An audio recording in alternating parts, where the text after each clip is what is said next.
Hey everyone, welcome back to the Money Level Show, where we think, act, and prosper. It's been a while, but I have not forgotten about you all. We're going to go ahead and kick the intro. We got a few things we're going to talk about today. I have a few rants that I may have to go on, and hoping that this could be a very productive time as we seek how to become financially free together. So let me go ahead and kick the intro, and then we will be right back. Think, act, and prosper. You are now tuned into the Money Level Show. All right. If you are tuning in with me, please drop a comment down below. We'd love to engage with you. Also, feel free to drop any questions and things in the chat if you're inclined to do so. So today we're going to talk about how recession is still possible. There's multiple different um, stories out there. I mean, you get this talk of soft landing, no landing. You get the talk of a hard landing, and this is coming from the Federal Reserve's decisions to hike interest rates in the fastest time in history, and the amount of interest we're paying on the debt, the amount of interest that is hurting Americans. I mean, people that are having credit card debt, car payments, all these different things that are having to pay super high interest rates. People that buy houses that have 6 to 7% interest rates. So people have been hurting. People's pockets have been getting killed. A lot more interest is going to the bigs, going to the banks, and so recession does have it does play a part in our everyday lives, because imagine you wake up, there's the economy is declining, and people are losing their jobs, and I don't wish this upon anyone, but let's say you were to lose your job, and so you have to be able to plan around these things and be able to pay attention to what is happening in the economy. In 2008 and 2009, I've talked to a lot of people who have experienced that recession, and it was not pretty. And so you want to be able to be in a position to where you can weather the storms. If the storm is going to come, not saying that it is, but there are indicators that say that recession is very, very likely, right? And I'm just going to show a few tabs today, but I'm not going to get into every single thing. But however, you want to be able to weather the storm. And so how financially fit are you to be able to weather these storms, which is very important. Because even for me, like, I think about how many months can I go if, you know, SHTF, right? If things hit the fan, how many months can I survive? Which is very, very important. How many months can you survive? And so we're going to go ahead and jump into some of these concepts today. All right. So first, let's go. I'm going to look at a couple of things in terms of recession. All right. So these are some recession indicators here. This is the manufacturing purchasing managers index. This factors in, like, exports, imports. What are the costs that companies are having to pay for products and things of that nature, right? And so, and it really focuses on manufacturing. And so, manufacturing has been on a decline. Prices are a lot higher because of inflation, things of that nature, right? And as you can see, these big dips here, these actually coincide with recession.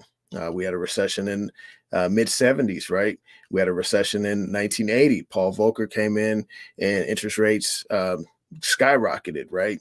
We had another recession in 82. We had a recession in, I don't know if we had one in 85. I know we had the market crash of 80, I think it was 87, 88, 89. We had a recession around that time. We had a recession here in early 90s. I mean, you even go up to the dot-com bubble recession here, right? This hurts manufacturing. right? When recession happens, it hurts manufacturing. You see these big dips. Then you get to 2008, right? You get to 2008, 2009, recession. You get to the pandemic, right? Recession. However, during this time, the Fed had already been doing QE since the 2008 global financial crisis. A lot of people don't realize the magnitude of the 2008. They think it was just a housing crisis, but it really had a lot to do with the banks, because the banks were the ones giving out the loans. The banks were shown to be insolvent. Many banks went under, Lehman Brothers, many others, some others. And the Fed came out and started doing quantitative easing, where they would buy government debt to help fuel the economy, help stimulate the economy, right? And they've done that multiple times. So then when we get to 2020, we have this huge drop in the purchasing managers index, and then you get a boost in, productivity and such because of the money printing that was happening. So these are a few of the indicators for recession. This is one of them. So I'm going to go ahead and share another one. All right, here we are. This is the leading economic indicator, right? And you can see how this coincides with recession as well. So the blue line here is the leading economic indicator or index, and the gray line is the change in GDP, gross domestic product, which is the productivity of the nation. So as you can see, 2001, you had a huge dip below zero. Right here, 0%. You hit about negative 10%. You had a recession. 2008, you hit negative, almost negative 20%. You had a recession. 2020, you hit over negative 10%. You had a recession, right? But the government came in, the Fed came in and printed the money, right? So now we're here like between -5 and negative 10%. And we still haven't heard anything about a recession yet, right? And so are we in a recession or are we not? So those are things we have to look at. And it's not a black and white answer, but that's where it currently stands. And we haven't even looked at the inverted yield curve. And I did a video on that before, but you can go through my archive and find that. But we're going to show this next chart. This is with the Fed and interest rates. The Fed and interest rates. Here we go. All right. So you got the Fed funds rate and you got the lag effect. So the Fed had hiked rates the fastest in history. I think it was the fastest in history. But yeah, so as you can see, when they hike rates like this, like when rates get this low and they hike them really fast, you have a lag. This is the how many months in between when the Fed starts to hike and when a recession comes. So as you can see, the Fed started to hike in the 80s. It was 6 months. Recession came. Lasted about 2 years, right? The Fed started hiking in the late 80s. What happens? 15 months later, recession comes. This is the gray lines here. So then you get to 2001. The Fed starts hiking again. 8 months later, you get recession, right? Y'all tracking with me? All right. 2005 to 2007, 17 months after they started hiking rates, you got a big recession. Then in 2008, 2009, it was 10 months. 2019, it was 10 months. And then you had the COVID recession that was pretty much averted. And then they pretty much kept interest rates at 0%. And now they've raised rates the fastest it's ever been. So there you see that there's obviously a lag effect in between when the Fed raises rates and when recession comes. And so there's still a huge possibility out there for recession. And now I'm going to get to, I don't just want to show like the negative side of it, right? I'm going to show the other side. So this is from the government, right? The BEA. And this is our gross domestic product for the fourth quarter. It came out positive, right? It came out at a 3.6 3% growth rate. Before that, Q3, quarter three was 4.9%. So this is positive. Usually in recession territory, you'll see it at the negative. As you can see back here in 2020, it was negative, and then you had a huge negative when everything was shut down. We did have some negative GDP prints back in 2022, and we did have a huge market drawdown in 2022. So some people argue that, oh, we already in recession and we already had it, and then the government's going to eventually look back and say, like, okay, we did have a recession that was back during this time. So that's one thing to look at. Another thing to look at is core PCE. This is inflation, the inflation metric that I believe the Fed looks at. And so this is their preferred measure of inflation. So sometimes when inflation numbers come out on how much goods and services have risen since month over month, right? That's the CPI. That's the Consumer Price Index. The Fed uses the PCE, the core PCE, which it has been dropping. So the Fed wants it at a 2% target, and it's been slowing down significantly. And so currently it's slowed to 2.9% from 3.2%, marking the lowest level in almost 3 years. So what does this have to do with recession? This has to do with the Fed and their tightness on monetary policy and keeping rates high, and also doing quantitative tightening, which means selling government bonds off the balance sheet. And so the Fed's aim was 2%. Right now, they're at 2.9%, according to the metric that they use. So, who knows what's going to happen, but either way, we have to be prepared. We have to be prepared because the government's not going to come to save you. I mean, right? I mean, I think that, they may come to help in some way, shape, or form, but the help that they give you is not enough to sustain you, right? I mean, think about the stimulus checks that people received. I received them. They were helpful. You know what I'm saying? Like I was grateful for them, but they weren't enough to sustain us, right? Many corporations got, PPP loans and 40, which totaled to be, I think the amount of money that they issued, if they would have taken out PPP loans and given that to the average citizen, I think it would have been somewhere around 40 grand each citizen. So we didn't receive anything like that. So you have to be able to take your own financial future in your own hands in case something like this goes down, right? You have to consider the variables and say, like, okay, how am I going to prepare myself, right? So this is an important piece here. All right, this is according to Linden Tree, and it talks about the average American does not have $1,000 for a emergency expense. Right. Our report found that 58% of Americans have no emergency fund, and that 40% will use a credit card to pay for a future surprise expense. That's always a dicey proposition, but it's even more so today, with credit card rates reaching the highest they've ever been. So Americans aren't having an emergency fund. They don't have a lot of savings put aside. 49% of Americans can't afford an $1,000 emergency, with many relying on credit cards for unexpected expenses. If there's a recession, best believe credit companies and banks will cut your credit limits. They will cut your credit limits, and then you have to figure out, okay, how am I going to get by? So this is very important that we, get out of debt and build up a savings. Right. It's very, very important. This is something I've been looking into.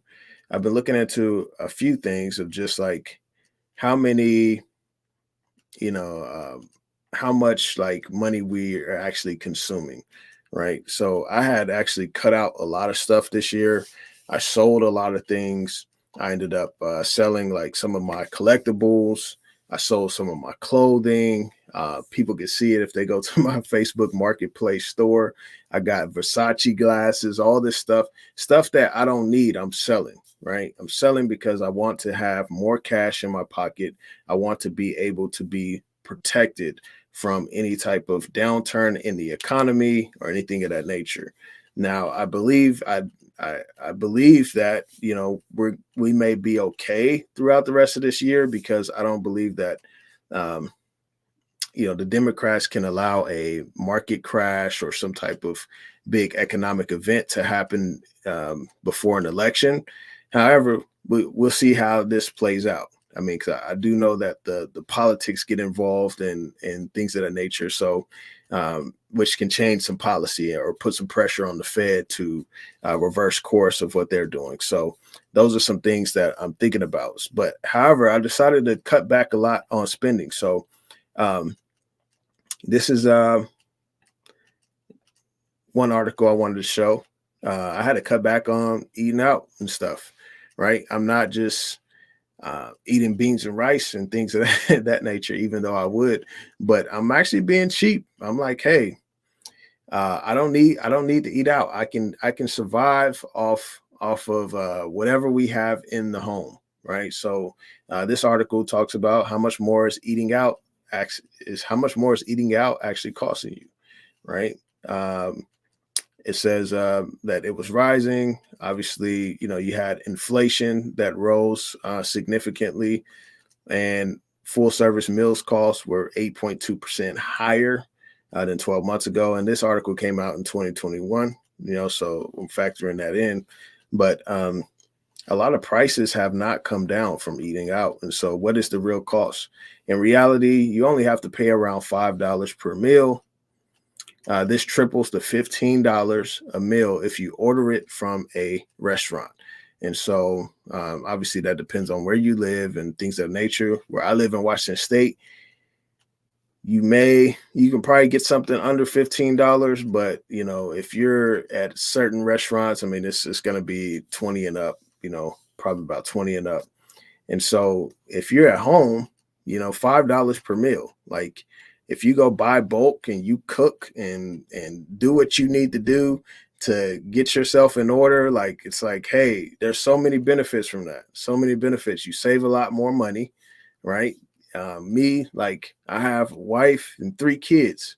So anytime I want to go get me something to eat out, I have to think about them, right? and it's like I remember just like, man, I have to pay 40, $50 to feed the whole family, whenever we eat out. It's like $10 per person or such. And so just thinking about things like that, okay, I don't want to spend $50 this weekend, because if I spend $50 this weekend and we do this every weekend, then that's $200 a month, so eating out, it's definitely plays a big part in why some people can't get financially ahead. And so I'm going to go ahead and share this next tab. This is from You Need a Budget. Let's see, we got some comments here. My guy Neophyte, what's happening? What's happening, man? Beans and rice and beans. I feel you. I got some little vlogs, man. I'm doing some little vlogs of showing just my lifestyle now and just how I'm like being more frugal and things of that nature. So I'm gonna be posting some more videos of just how I interact, with things. And so, yeah, but it costs a lot more, to eat out for sure. You know, burger, fries, and drink like $15 to $20. Exactly. So that's why I'm just eating at home, man. I'm like, I started eating oatmeal. I used to buy, like, because I would like I wouldn't like hoard or like prep and stuff like that. I was kind of, I guess, semi prep, but I used to buy these big things of oatmeal, right, from Costco. And I started seeing them in there. I was like, hey, like, I got all this oatmeal in there. I need to be eating this for breakfast instead of stopping and getting like a breakfast burrito or some type of smoothie or something. So I started just eating that oatmeal, saving money. I spent a way less on eating out than I did before. So it's very, very, very important. So D got a fade. I did get a fade, nice lineup. I got to shave this goatee. I feel like this goatee is making me look like I'm like 45 years old. I ain't that old yet. I ain't hit my guy JT's age yet. So I may need to trim this goatee back. It's making me look old, y'all. So I'm gonna go ahead and share this next screen. So here, I think I don't know if I even, let's see. Oh, here we go. Yeah, I wasn't even sharing the last screen I was on. My bad, y'all. But I was reading it verbatim from the website. I'm gonna get to that question here in a minute, Neophyte. Appreciate you. So here we go. How much should I budget for eating? This is from You Need a Budget. It says the average American dines out 5.9 times per week, according to 2021 uh, Bureau of Labor and Statistics data, right? The average household spends about $3,500 on eating out every year. That's a lot of money that is not compounding. It's actually just going through your digestive system and coming out on the other end, right? Just to eat out. I mean, imagine putting that $3,500 to work, putting it to work to make money for you. I mean, there's bank accounts that you can earn 5% on your money. You can earn 5% on your money, right? I mean, so just thinking about that, thinking about things of that nature, like, okay, how can I make this money grow? Not saying that you don't have to eat anything out, but it just makes more sense to do that. And so this article says are just shy of $300 per month, $300 per month. And so these are some ways that some things that you can cut out so that you can work on your debt. I mean, that's $300 could be going towards your debt, or it could be going into a savings. I mean, a lot of Americans don't have $1,000 in the savings. I mean, let's say you take 4 months of like, okay, I'm not going to eat out for 4 months, and I'm going to take all that money and put that into a savings. I mean, you have over $1,000 emergency fund right there. So, it takes a lot of self-discipline. This isn't for the faint of heart. You have to be focused. You have to be consistent. Obviously, you don't want to go too far with it, because if you go too far with it, you can relapse into some really bad behaviors that will be bad for you financially. So I encourage you to make sure that you're just being conscious of how much you're spending. And then also there's a lot of other benefits to this. I mean, you can lose weight if you're not eating as much processed food, eating out. I mean, like we used to eat Olive Garden a lot, and I used to get the spaghetti, and that meal itself was like 1,200 calories, like, and I was wondering why I wasn't losing weight, because I was eating one meal, and I eat like 3 meals a day plus snacks, and one of those meals was 1,200 calories, right? So you can save some of the weight. The weight isn't going to your dad bod or wherever you got, right? It isn't going there. You probably live longer. You probably have a lot more health benefits if you're eating healthy and eating at home, things of that nature. So there's many benefits to this. So I think that this is good for people to be able to consider. So let's see. My guy Neophyte said, "Hey, you put money into an S&P ETF. I don't think you ever mentioned before." Yeah, I haven't touched the S&P 500 ETF, the SPY. Um, right now, I am working on a kind of like a ETF portfolio through my M1 Finance. I also use Acorns, which they may put it into like the SPY or some Vanguard ETFs and stuff like that. So I did kind of start one of those, traditional kind of portfolios just to put some money there. I don't want to, obviously I'm ultra bullish on commodities, investing, and cryptos and things of that nature. But I think that, ultimately just dollar cost averaging into like the S&P 500, or if we have a significant downturn in the S&P 500, like taking advantage of that. And so that's very good that you mentioned that. And I think I mentioned this before, that the S&P 500, I was too bearish on the market. So when S&P 500, the SPY was at about 380 or something like that. I remember me and my cousin, we were talking about it. We were playing call options and things like that on the SPY. And for those that don't know, the SPY is a S&P 500 ETF. Um, However, it's at 380, and I think the SPY is like close to 470 or something now. Like it's, and it's like, man, I was too bearish. I was thinking that it was going to go down a lot further. So I didn't take advantage of getting in at that low price. And so, but however, there will be other opportunities in the future, and I'll definitely consider throwing money into a mutual fund. So, yeah. My guy Chad said, speaking truth, keep speaking truth. It's nice to be financially free. Yes, I appreciate that, brother. It's I'm on the journey with the people watching this video. You know what I mean? Like it's like you can easily get somewhere. You can get 3-4 steps ahead. Me and my wife, like we got about 4 or 5 steps ahead back in 2020, 2021, leading into 2022.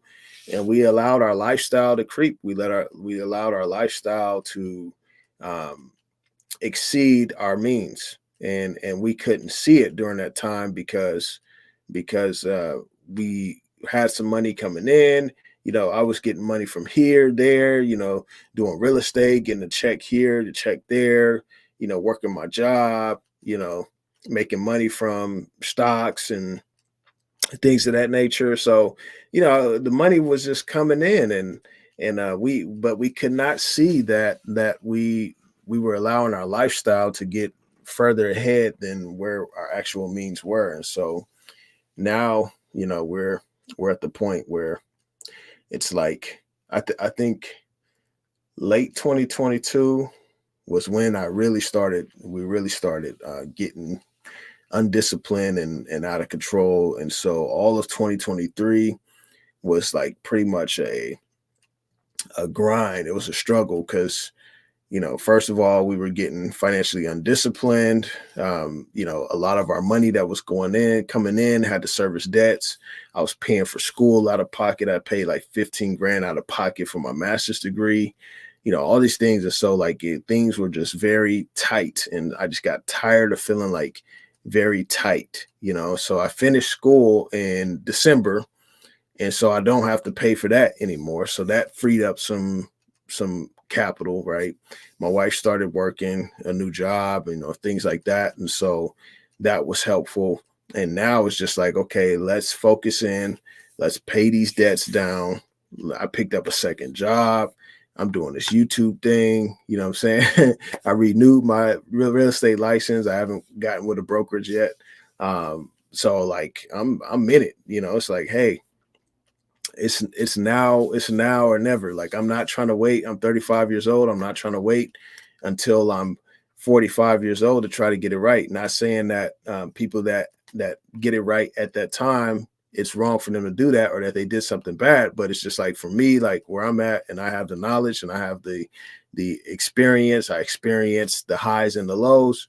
Now I'm just majorly focused. I'm focused. And so I think that it's very important, because if you don't have to deal with the stress of having tight finances, dealing with the stress of being, not knowing if you're going to make it day to day, dealing with the stress of being one check away from being homeless or being, kicked out and things of that nature, like, you can actually live free and you can do things that you want to do. And so, obviously there's other components to that, like how is your money working for you, right? I mean, and I think you were in the military for a while, so I don't know if you ended up retiring with a pension or whatnot. So where you getting some form of passive income, and then you can work an additional job to get money on top of that or whatnot.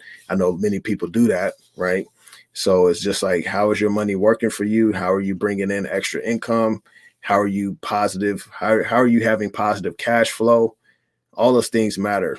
And so to become financially free, because ultimately when you are financially free, you can do what you want. You could travel, you can go, you don't have to worry about the day-to-day things, the day-to-day. Obviously, you do got to worry about your responsibilities, but you have the freedom to do what you like to do. Like me, I want to spend more time with my family. My family lives out of state, right? They live out of state. I want to be able to take the kids like, hey, we're going on a road trip. Let's go. You know what I'm saying? And have the financial freedom to do that without any constraints. And so that's a very important piece, to be financially free and not to worry about if you can make it, in the next day or two. You know what I mean? So appreciate you sharing that. Neophyte said 2023 hit a 24% return. Yes, the SPY did. Been trying for the last 3 years. I don't know if you're referring to getting out of debt or if you're referring to uh, the SPY on that. You may be referring to getting out of debt. So, yeah. Well, we're going to be doing I'm going to be doing some more. Okay. Yeah. Referring to getting out of debt. Yeah. It's a battle. It's a battle for sure. And I think that, the fortunate piece for me is that I do have multiple avenues of income. I do consulting. I have a decent job. My wife's working. I do music. Sometimes I get a check for a performance in music. Sometimes I'm like selling stuff that I have. Like, I've been selling stuff on eBay, or Feebay, just getting rid of stuff that we don't need, like valuables and things like that. So there's many ways you can get it for sure. I picked up an additional job, just part-time. It was so flexible. They were like, hey, flexible hours, whatever you want to do. Right. And I'm just like, okay, I could do 12 hours a week. Right. That's an extra, $800 to $900 a month. And that can be going towards paying down these credit cards. That could be going towards building up my savings. That could be going towards putting money into my kids' accounts, their stock accounts. Because one thing is that people don't realize is like, if your kid decides to go to college, right? Many parents have taken out these Parent Plus loans from the government, and they aren't getting any breaks and any breaks with that. And so you have to think about, like, how are you going to finance your kids' college, right? If they decide to go, so my son and I, we're talking like he's been playing this video game where he's a lawyer and all this stuff. And I'm like, hey man, you thinking about law school or what? Like, cause he knows like I kind of think about that stuff and thought about going at one point. And so if he goes to law school, that's an expensive schooling, right? And so that's why everything that I do now is like to set them up for set my kids up for the future as well. So he's 14 now, 4 years, he's 18, 4 years, right? A little less than 4 years. So I have to think about, okay, like, now it's like, hey son, I love you, but we're not getting this. This is going into your stock account. Hey, sorry, we got to say no to this. This is going into your stock account. I have to tell them, yeah. So I don't do a 529 plan. The 529 plans, they have a lot of restrictions and stuff for when you can use the money and, penalties and things like that. I was looking into them a while ago and I was just like, yeah, I don't think that this is for me. So I actually have I think it's called what is it? I'm trying to find the actual name for it. It's like a UM something. I forgot what it's called. UGMA or UTMA accounts. So these are custodial accounts for kids. So all three of my kids have one of these, and I put money in there instead. That way I have a lot more flexibility with the money. And if my kid decides not to not to go to college, then I can have a lot more flexibility with that. Let's see. You get a tax break over brokerage account UTMA.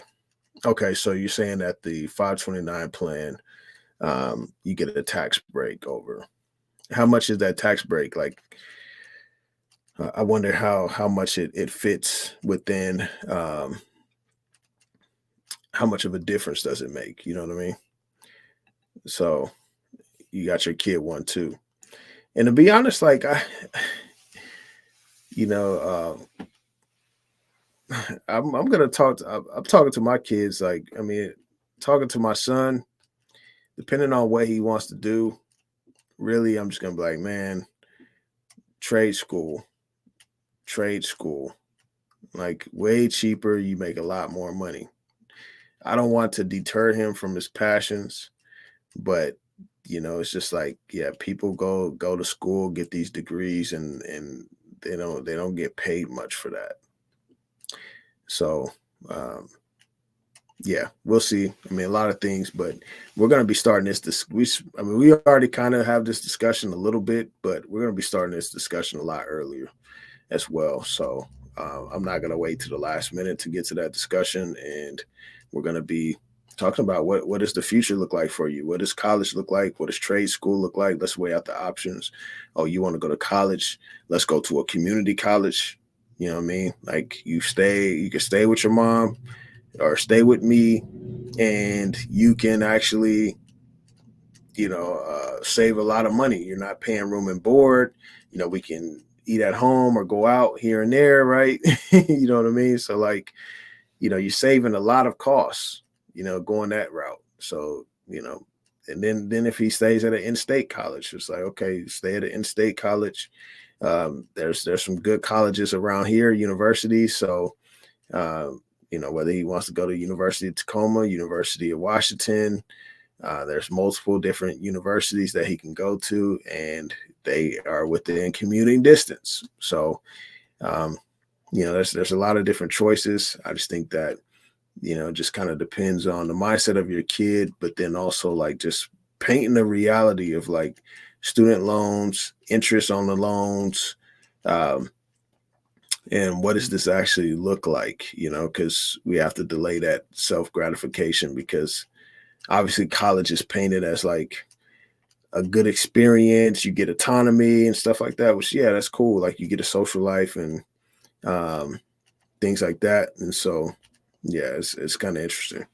Let's see. You said you think it's cyclical. Degrees were pushed in the 90s and 2000. It was CC, then transfer, community college, then transfer, and that's been trades the past decade.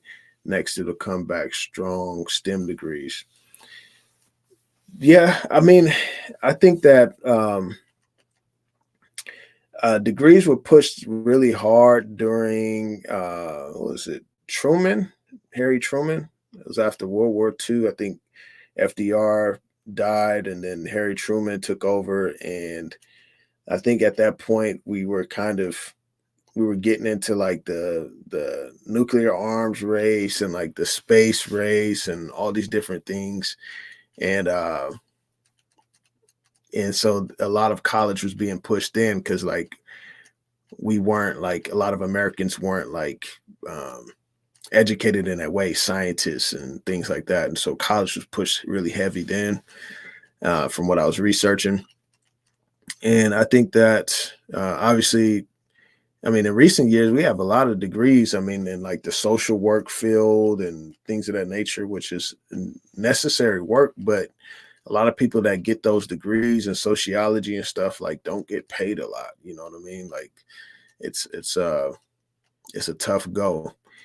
I do think that trades have, in my area, trades are still hurting. Like, I know quite a few people in trades, but there's more. Like, when I look at like the maritime industry, I used to do this program when I did juvenile probation. We had this program teaching kids, like, uh, skills in the maritime industry, and like hard skills, soft skills with jobs and things like that, and like try to introduce them to this field where They can make a lot of money, working on boats and working in boat shops and things like that.